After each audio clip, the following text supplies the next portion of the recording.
आज हमारी SA news की टीम पहुंची है सतलोक आश्रम खमाणों पंजाब में। हम खड़े हैं यहाँ पर एंट्रेंस पे, देख सकते हैं कि कैसे यहाँ पर संत रामपाल जी महाराज जी के जो फॉलोअर्स हैं खड़े हैं।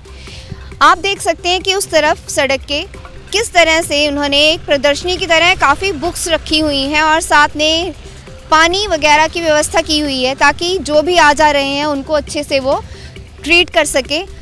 काफ़ी दूर तक हम देख रहे हैं कि संत रामपाल जी महाराज जी के जो भगत हैं वो पुस्तकें लेके जो भी यहाँ पर व्यक्ति ट्रैवलर्स हैं आ जा रहे हैं उनको बता रहे हैं। और ये भी देखने की हैरानी की बात है कि वो खड़े होकर सुन रहे हैं कि इस पुस्तक में आखिर ऐसा क्या है कि यहाँ पर ये फ्री में पुस्तकें दे रहे हैं। अब हम चलते हैं सतलोक आश्रम खमाणों में। अब हम देखते हैं कि यहाँ पर कई भगत आ रहे हैं कि देखते हैं यहाँ पर हम एक भगत खड़े हैं, उनके फॉलोअर्स हैं या जगत के हैं, देखते हैं कि वो यहाँ पर किस उपलक्ष्य में आए हैं। नमस्कार सर। नमस्कार सत साहेब। सर आपका नाम क्या है? मेरा नाम चुनीलाल दास। आप कहाँ से हैं? मैं डिस्ट्रिक्ट डोडा जम्मू कश्मीर से हूँ। सर आप यहाँ किस उपलक्ष्य में आए हैं? आज गरीबदास जी महाराज का बौद्ध दिवस है इसलिए मैं आया हूँ। तो आप इतनी दूर से यहाँ पर आपको मुश्किल नहीं लगा आना? बिल्कुल मुश्किल नहीं लगा, मुझे सब कुछ आसान लगा। हर चीज़ परमेश्वर की कृपा से हमें मिली, ट्रेन भी मिल गई, बस भी मिल गई और यहाँ हम ही आए क्योंकि आज गरीबदास महाराज का बौद्ध दिवस है। मैंने आज उसको मंत्र दिया गया था। परमेश्वर जब वो छोटी उम्र 10 साल की उम्र के थे, फिर कौन थे 10 साल की उम्र? और उनकी उम्र गरीबदास जी महाराज की 10 साल थी और वो गायों के साथ फील्ड में थे और उनके साथ बहुत से बच्चे थे। परमेश्वर महात्मा के एक साधु के रूप में वहाँ गए और उनसे बातचीत की और फिर उनको कहा कि उन्होंने कहा कि आप दूध पियो या खाना खाओ। उन्होंने कहा मैं सतलोक से खा के आया हूँ। फिर उनको कहा आप दूध पियो, तो उसने कहा मैं कुंवारी गाय का दूध पीता हूँ। तो सब बच्चों ने मजाक किया कि कुंवारी गाय कभी दूध देती है क्या, कैसा। तो इसने मैं गरीबदास महाराज ने छोटी बछड़ी पकड़ के लाई 7-8 महीने की और परमेश्वर ने उस पर जब अपना हाथ फेरा, उसके जो थन हैं वो लंबे लंबे हो गए और नीचे उन्होंने एक बर्तन रखा जो उनके पास था। उस बर्तन दूध से भर गया और फिर ऑटोमेटिक दूध बंद हो गया। कुछ दूध पहले परमेश्वर ने पिया और बचा हुआ दूध दूसरे जो वहाँ पर थे ग्वाले उनको कहा आप पियो। तो कहते हम ये जादू का दूध नहीं पीते हैं। वो सारे भागे तो गरीबदास महाराज ने वो दूध पिया, फिर वही रहे और सारे जितने बच्चे थे वहाँ से चले गए। तो फिर गरीबदास महाराज को उन्होंने पूरा सत्संग सुनाया और फिर सतलोक ले गए और सतलोक वहाँ 2-3 घंटे रखे। तब तक पीछे उन्होंने डिक्लेयर कर दिया कि गरीबदास महाराज मर गए। उनको चिखा पर चढ़ा दिया। परमेश्वर को इस बात का जब ज्ञान हुआ तो उसको फ़ौरन भेजा और वो चिखा पर खड़े हो गए, फिर वहाँ पर अपनी बोली बोलने लगे। देखिए इन्होंने कितनी लंबी कहानी कुछ ही शब्दों में बयां कर दी है कि कैसे संत गरीबदास जी महाराज जी का बौद्ध दिवस मनाया जाता है। कि गरीबदास जी महाराज जी को 10 वर्ष की आयु में कबीर परमेश्वर आए थे और उनको सतलोक अपने निज धाम लेकर गए थे और वहीं उनको ज्ञात हुआ उनके जीवन का असली लक्ष्य और उन्होंने नाम प्राप्त किया। अब हम चलते हैं भंडार घर की तरफ। भंडार घर में देखते हैं कि पहले ही दिन क्या और व्यवस्था की गई है। तो यहाँ पे आप देख सकते हैं भंडार घर का गेट नंबर 1 लिखा हुआ है। संत रामपाल जी महाराज जी का बहुत बड़ा एक पोस्टर लगा है जिस पे बाणियाँ लिखी हुई हैं, जैसे जन दुल्हनी दास गरीब अकल पद पेखिया, धन्य बंदी छोड़ कबीर अटल बर देखिया। तो यहाँ पर हम देखते हैं संत रामपाल जी महाराज जी के सानिध्य में किस तरह का भंडारा वितरित किया जा रहा है। अगर हम भंडार घर की तरफ देखें तो भंडार घर में अभी भी बड़ी मात्रा में पूरियां बनाई जा रही हैं और पूरियां भी बड़ी देसी घी में तली जा रही हैं। भगत बड़े ही हाइजीनिक तरीके से उनको तल रहे हैं। अब हम यहाँ पे भंडार घर की तरफ चल रहे हैं। अब यहाँ पर ये बड़ी ही अच्छी बात है, जैसे ही मैं एंटर कर रहे हैं तो यहाँ पर जो गेट पर भगत बैठे हुए हैं तो उन्होंने हमें ये दिया है कैप। तो ये इनके लिए ही नहीं, जो भी आ रहा है उनके लिए भी बहुत ज़रूरी है कि बड़ी हाइजीनिक तरीके से उनको व्यवस्थित करके रखी गई हैं चीज़ें। तो हम भी कैप पहनकर ही जाएंगे ताकि इनको बुरा ना लगे। इन्हीं के रंग में रंगते हुए वैसे ही कैप पहनते हुए कि इनकी जो मर्यादा है भंग ना हो, हमने भी वैसे ही कैप पहन ली है कि ताकि हम इन्हीं की तरह हाइजीनिक वे में अंदर जाकर अपनी कवरेज कर सकें। तो यहाँ पर देखिए कि अगर यहाँ पर पानी भी वितरित किया जा रहा है तो वो भी बड़े साफ तरीके से कवर करके रखा गया है बहुत बड़े ड्रम में। पूड़ियाँ बनी जा रही हैं, पूड़ियाँ बनाने के बाद उनको पैक भी किया जा रहा है। जो भी भगत जा रहे हैं, जैसा कि हमने एंट्रेंस पे देखा, वो एंट्रेंस पे वो बहुत बड़ी गिनती में टब में पैक करके रखी गई थी, वो यहाँ से पैकिंग होकर जाती है। साथ में हम देख सकते हैं कि कितने ही अच्छे तरीके से, व्यवस्थित तरीके से यहाँ पर जलेबी राम बनाई जा रही है। जलेबी राम को बड़े ऑरेंज कलर में यहाँ पर बनाया जा रहा है, बिल्कुल फ्रेश, और ऐसे ही उनको सर्व किया जा रहा है जो भी यहाँ पर भगत आ रहे हैं। देखिए जो वहाँ पे पूरियाँ तली जा रही हैं, पूरियाँ यहाँ से होकर जा रही हैं, और कैसी ही जो माइयाँ हैं, बहनें हैं, बड़े ही स्वच्छता से फेस कवर करके यहाँ पर उन्होंने मास्क लगा रखे हैं, और यहाँ पर प्रॉपर तरीके से प्लेट्स में यहाँ पर पूरियाँ बनाई जा रही हैं। और ये जो लाइनें हैं, एक लाइनें नहीं, 2 लाइनें, काफ़ी लाइनें बनी हुई हैं। आटा बनाने की व्यवस्था, जिम्मेदारी भक्तों की लगाई गई है। तो भगत यहाँ पर पूरियों के लिए पेड़े बना रहे हैं, माइयों की है उनको बेलने की, और आगे जो भगत हलवाई हैं वो बना रहे हैं पूरियाँ। यहाँ पर जलेबी, लड्डू, पूरियाँ बहुत बड़ी संख्या में बन रही हैं। उसी तरीके से आप देख सकते हो कि कितने अच्छे व्यवस्थित तरीके से कवर करके यहाँ पर ट्रे में रखी हुई है ये बर्फ़ी।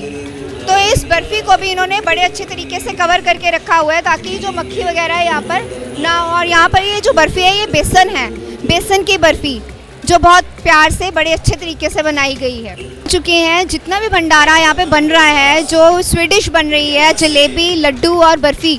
तो यहाँ पर ही देख सकते हैं कि किस तरीके से हम स्टोर रूम में पहुँच चुके हैं, कि टब वगैरह रखे हुए हैं, फैन चलाए हुए हैं, संत रामपाल जी महाराज जी के स्वरूप सब जगह लगे हुए हैं, और एंट्रेंस पे बिल्कुल भी बहुत स्ट्रिक्ट यहाँ पे एंट्री किसी को नहीं है। और जहाँ यहीं से भगत लेके जा रहे हैं, जो भी भगत यहाँ पर भंडार घर में बैठे हैं खाना खाने के लिए, कवर करके रखा गया है, सिर भी ढक के रखा गया है।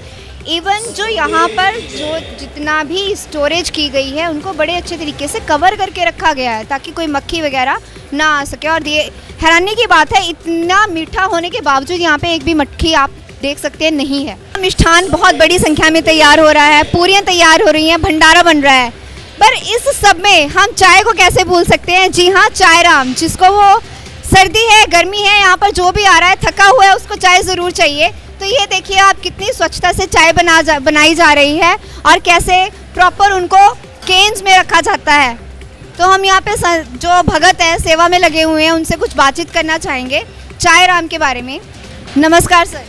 सत्साहेब नमस्कार जी। सर यहाँ पर डेली कितनी चाय बन जाती है?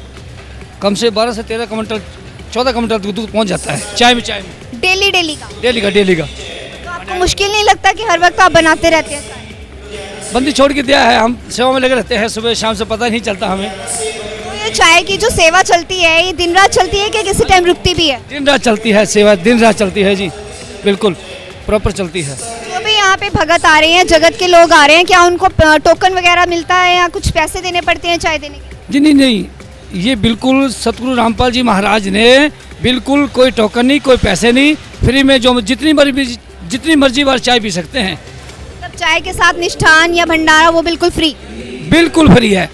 वहाँ मतलब बेसन की बर्फी है, जलेबी है, लड्डू राम है, वहाँ सब कुछ फ्री में मिलता है जी। चाय जितनी मर्जी बार पियो, मिठाई जितनी मर्जी बार खाओ। धन्यवाद सर। तो देख सकते हैं कि चाय, जिसको हम अभी इतना ध्यान भी ना दें, लेकिन यहाँ पर चाय भी 12-13 क्विंटल, जैसे उन्होंने बोला, दूध लगता है। और ये नहीं है कि चाय बहुत ज़्यादा, आप देख सकते हैं चाय का रंग भी हम देख सकते हैं कि चाय कितनी अच्छी तरीके से बनाई गई है। ये चाय कम, दूध ज़्यादा लग रहा है। तो यहाँ पर संत रामपाल जी महाराज बिल्कुल जो भी आ रहा है, अपनी अनुयायियों को ही नहीं, जगत को भी दूध से छका रहे हैं। नमस्कार मैम। सत्साहेब जी। आपका नाम क्या है? सुमन दासी। आप कहाँ से हैं? लुधियाना से। तो मैम आप यहाँ पर क्यों आए हुए हैं? हम यहाँ पे 3 दिन की सेवा में आए हैं, हमारी सेवा वितरण सेवा में लगी है परमात्मा की दया से। आपको लगता नहीं है कि 3 दिन लगातार यहाँ पर रहना बहुत मुश्किल हो जाता है? नहीं, यहाँ पे मतलब परमात्मा के जब घर में आते हैं तो बहुत यहाँ पे संतुष्टि मिलती है। जब हम जगत में जाते हैं तो यहाँ पे ऐसा लगता है कि कुछ छूट गया है हमारा। जब हम परमात्मा के आश्रम में आते हैं तो बहुत अच्छा लगता है। यहाँ पर सभी परिवार के जैसे रहते हैं, और सभी जो माइयाँ हैं, मतलब हम साथ में मिलकर सेवा करते हैं परमात्मा के। जैसा कि मैं देख सकती हूँ कि आप बहुत यंग एज की हैं, तो इतनी यंग एज में आपको ये नाम लेने की या फिर नाम जाप करने की क्यों ऐसा लगा कि क्यों आपको नाम जाप करना चाहिए? वैसे तो परमात्मा कहते हैं कि छोटे में ही भक्ति करनी चाहिए। जैसे छोटी उम्र हो जाती है, 3 साल की उम्र में ही भक्ति कर लेनी चाहिए परमात्मा की दया से। तो परमात्मा कहते हैं कि यंग हो या छोटे उम्र के हो तो भक्ति ज़रूर करनी चाहिए, क्योंकि भक्ति करने से हमारा जो मेन मकसद है मनुष्य का कि मानव जन्म दुर्लभ है, मिले ना बारंबार, तरव से पत्ता टूट गिरे बहुत ना लगता डार, कि मानव जन्म बहुत दुर्लभ है। इससे मानव जन्म का लाभ उठाना चाहिए। जो हमारे जो संत रामपाल जी महाराज हैं, जो ऐसे ज्ञान बता रहे हैं, जो स्पिरिचुअल मतलब सभी धार्मिक ग्रंथों के अकॉर्डिंग परमात्मा ज्ञान बता रहे हैं, और सभी धर्मों के जो धर्मों के जो ज्ञान से रिलेटेड उनको सभी को मतलब उनकी दुकानें बंद कर रहे हैं, जो उन्होंने धंधा खोला हुआ है, तो उनको भी मतलब बता रहे हैं कि ये झूठ बोल रहे हैं। संत रामपाल जी महाराज जी से नाम दीक्षा क्यों ली है? संत रामपाल जी महाराज जी का नाम दीक्षा हमने इसलिए लिया क्योंकि वो मोक्ष का साधन बताते हैं कि मनुष्य जन्म में हमें मोक्ष कैसा मिलेगा।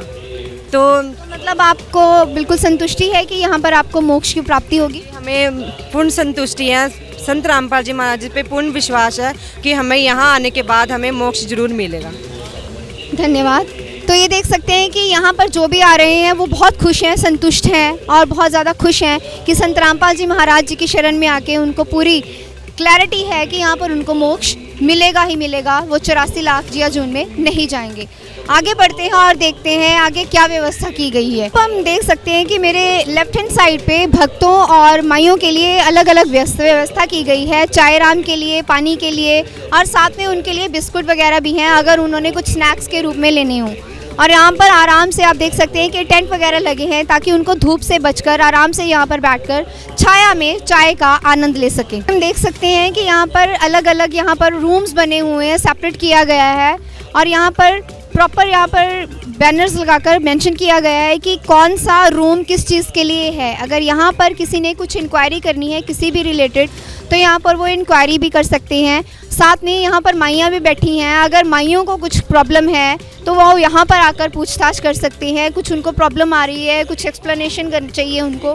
साथ में हम देख सकते हैं कि फ़र्स्ट एड स्थल, जी हाँ फ़र्स्ट एड स्थल, जहाँ पर यहाँ हर तरह की दवाइयाँ वगैरह उपलब्ध है। किसी को कोई भी दिक्कत है यहाँ पर आकर वो ले सकता है। और यहाँ पर एक अच्छी बात ये भी है कि किसी को यहाँ पर वेट करने की ज़रूरत नहीं है, प्रॉपर यहाँ पर सेपरेट करके रखी गई हैं मेडिसिन्स।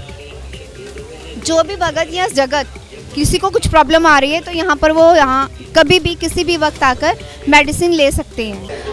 अब हम चलते हैं पंडाल की तरफ। आप देख सकते हैं कि कितना बड़ा यहाँ से पंडाल दिखाई दे रहा है, और यहाँ पर अगर देखिए तो पंडाल में देखते ही बहुत ज़्यादा संख्या में भक्तों और माइयों की तरफ लोग बैठे हुए हैं, आ जा रहे हैं, प्रॉपर मैट बिछे हुए हैं और एंट्रेंस पे बहुत बड़ी अच्छी डेकोरेशन की गई है। अपने कैमरामैन से कहूँगी कि थोड़ा सा आगे फोकस करें और दिखाएं कि किस तरीके से लाइनें लगी हुई हैं भक्तों की तरफ और माइयों की तरफ। माइयों की तरफ किस तरीके से वो चवर की तरह लाइन लगाकर प्रॉपर वो खड़े हैं और प्रॉपर डिसिप्लिन फॉलो किया जा रहा है। अगर ऊपर की तरफ देखें, थोड़ा कैमरामैन फोकस करे तो यहाँ पर LEDs की तरह थोड़ा पर्दा लगाया गया है ताकि जितनी बड़ी संख्या में यहाँ पर भगत और जगत के लोग आए हुए हैं वो यहाँ का जो पाठ चल रहा है, पाठ सेवा चल रही है, वो देख सके। उसी तरह से भक्तों की तरफ भी वही बैनर लगाए हैं, लेकिन आप ये देख सकते हैं कि लगे जो बैनर या फिर हम कहें LED जो लगी हुई हैं, यहाँ पर लेडीज़ भी शो हो रही हैं। तो यहाँ से ये क्लियर हो गया कि संत रामपाल जी महाराज जी के सानिध्य में जो भी इवेंट किया जाता है वहाँ पर बिल्कुल इक्वालिटी होती है, चाहे भगत हो चाहे माइयाँ हो, वो बिल्कुल वैसे ही फॉलो किया जाता है कि उनको भी वैसे ही इक्वल रखा जाता है। जिस तरीके से आप देख सकते हैं कि यहाँ पर लड़कियों को भी शो किया जाता है विदाउट एनी डिस्क्रिमिनेशन। तो यहाँ पर भक्तों की तरफ भी आप देख सकते हैं एक तांता सा लगा हुआ है, लेकिन उससे भी ज़्यादा माइयों की तरफ लाइन बहुत ज़्यादा लगी हुई है। और बिल्कुल हमारे सामने है बहुत ही भव्य नज़ारा, जहाँ पर कई रूपों में स्वरूपों में संत रामपाल जी महाराज के भव्य दृश्य देख सकते हैं, विराजमान है अपने सिंहासन पर बिल्कुल सेंटर में, और उनके साथ में है स्वामी रामदेवानंद जी महाराज, जिनसे संत रामपाल जी महाराज जी ने नाम दीक्षा प्राप्त की थी, जिसका आप चित्र देख सकते हैं बिल्कुल फ्रंट पे, लेफ्ट हैंड साइड पे। वैसे ही कबीरदास जी, पूरन ब्रह्म कबीर जी, उनका संत रामपाल जी महाराज जी के right hand side, and Garibdas ji Maharaj ji बिल्कुल एंड में। अब हम चलते हैं हवन यज्ञ की तरफ, देखते हैं कि हवन यज्ञ क्या है। हवन यज्ञ की तरफ हम देख सकते हैं कि यहाँ पर बहुत ही बड़ी मात्रा में यहाँ पर जोत जलाई गई है। जो ये जोत चल रही है ये 3 दिन तक लगातार चलती है, और बड़े ही सुसज्जित तरीके से, बड़े साफ तरीके से यहाँ पर ये जोत है घी डालकर जलाई जा रही है। अब यहाँ पर हम देखते हैं कि यह हवन यज्ञ है। पूछते हैं यहाँ पर जो संत रामपाल जी महाराज जी के अनुयायी हैं कि इसका पर्पस क्या है। नमस्कार सर। सत साहब जी। सर आपका नाम क्या है? मोहनलाल दास है जी मेरा नाम। आप कहाँ से हैं? पंजाब से जी। तो आप यहाँ पर किस सेवा में आए हुए हैं? हम यहाँ ज्योति हवन के सेवा में आए हुए हैं जी। सर हमें थोड़ा सा बताएंगे कि ये ज्योति हवन यज्ञ क्या है? ज्योति हवन जो जैसे पहले पुराने समय से ऋषि मुनि ज्योति हवन करते आ रहे हैं जी, वो ज्योति हवन जो करते थे ना जी, वो ऐसे करते कि लक्कड़ के ऊपर ना जी घ्यो या सामग्री डालते थे, उससे जीव हिंसा होती। परमात्मा संत रामपाल जी महाराज ने बताया जी। लेकिन जो परमात्मा ने दसिया है हमारे को ये मार्ग है, ये क्या है कि ज्योति में जो है ना घे में एक जो रुई है, रुई की बत्ती बना के डाल देते हैं। इसको भी हवन जाके परमात्मा कहते हैं, इस तरीके से हमने करना है। तो कितनी ज्योत यहाँ पर जलाई जाती है? यहाँ 21 ज्योतियाँ दिखाई गई हैं। हम 21 ज्योत तीनों दिन चलती रहती है? अखंड ज्योत चलती है? ये अखंड ज्योत चलती है, 3 दिन अखंड ज्योत चलती है जी। हवन यज्ञ का क्या प्रतिफल है, क्या हमें उसका क्या इम्पोर्टेंस है? गरीबदास जी महाराज जी कहते हैं, पहली जगह है धर्म की, दूसरी जगह है ध्यान, तीसरी जगह है हमन की, चौथा जग प्रणाम। इसका ये प्रणाम का ये फल मिलता है इसका हवन जग का जी। धन्यवाद सर। तो ये यहाँ पर देख सकते हैं कि यहाँ पर हवन यज्ञ को भी बहुत ज़्यादा इम्पोर्टेंस दी गई है कि अकेला धर्म यज्ञ या फिर प्रणाम को ही नहीं, इस चीज़ को भी बहुत ज़्यादा महत्व दिया गया है। तो ये थे हमारे आज की कवरेज। आगे की कवरेज के लिए बने रहें ऐसे न्यूज़ चैनल के साथ। धन्यवाद।